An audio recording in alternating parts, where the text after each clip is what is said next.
ఈరోజు నేను కొబ్బరి పాలతో పచ్చి కొబ్బరి మిక్సీ వేసి దాంతో నేను రైస్ చేస్తున్నాను. ఇది చాలా టేస్ట్గా ఉంటుంది. ఒకసారి మీరు కూడా ట్రై చేయండి. నేను 1 కేజీ రైస్కి 1 కొబ్బరికాయ తీసుకున్నాను. దాన్ని మిక్సీ వేసాను ముందుగా. తర్వాత దీనికి కావాల్సింది చెక్క లవంగం ఉంటే సరిపోతుంది, కానీ నేను యాలకులు, చెక్క, లవంగం, అలాగే కొంచెం షాజీరా, కొంచెం అనాస పువ్వు, కొంచెం మిరియాలు, పలావాకు తీసుకున్నాను. పుదీనా, కొత్తిమీర,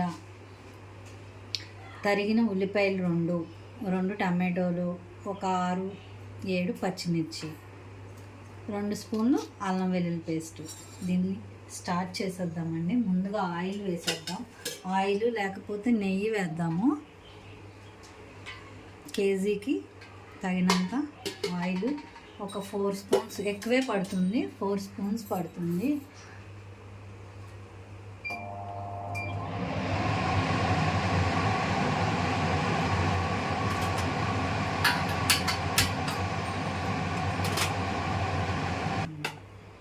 ఆయిల్ వేడెక్కగానే మనం పెట్టుకున్న అన్నీ వేసాం.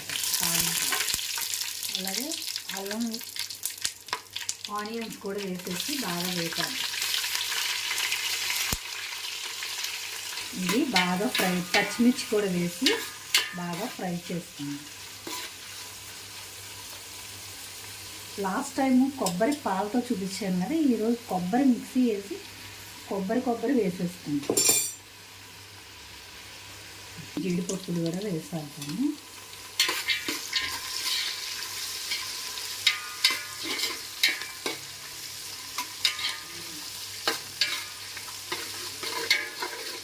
బాగా వేగిన తర్వాత అల్లం వెల్లుల్లి పేస్ట్ వేసేద్దాం. అల్లం వెల్లుల్లి, ఉల్లిపాయలు వేగిన తర్వాత అల్లం వెల్లుల్లి పేస్ట్ కూడా వేసుకొని బాగా వేపేసుకుందాం.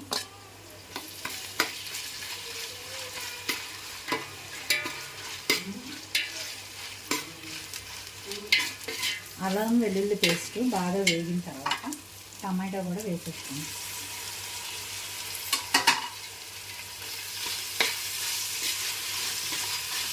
దీంతో పాటు మనం మిక్సీ వేసి పెట్టుకున్న కొబ్బరి కూడా వేసేద్దాం.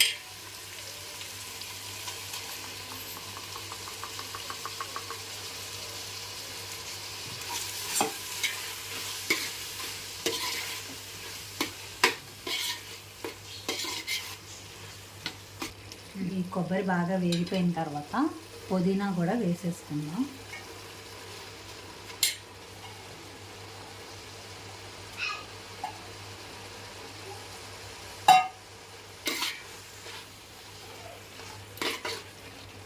దీంట్లో నానబెట్టి ఉంచుకున్న రైస్ కూడా వేసేసుకుందాం.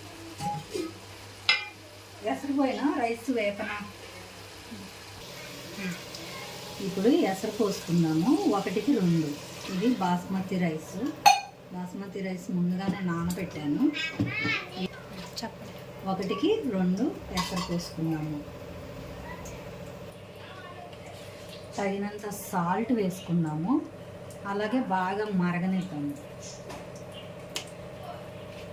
నేను ఒకదాన్ని తీసి అలవాడు కదా. కొత్తిమీర వేసుకుందాం కొంచెం.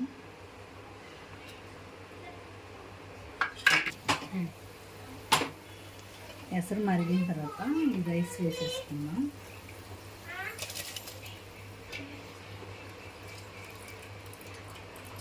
ఈ రైస్ మొత్తం వేసేసి మగ్గ పెట్టేద్దాము. ఈ ఎసరులో ఈ బియ్యం వేసేసి బాగా మగ్గ పెట్టేద్దాం.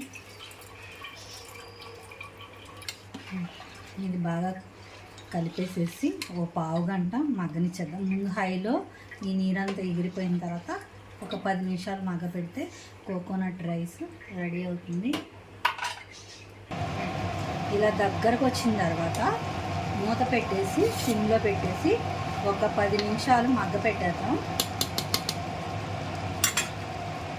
కోకోనట్ రైస్ రెడీ అయిపోతుంది. రెడీ అయిపోయిందండి కోకోనట్ రైస్.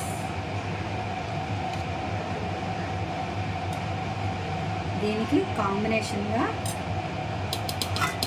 కర్రీ,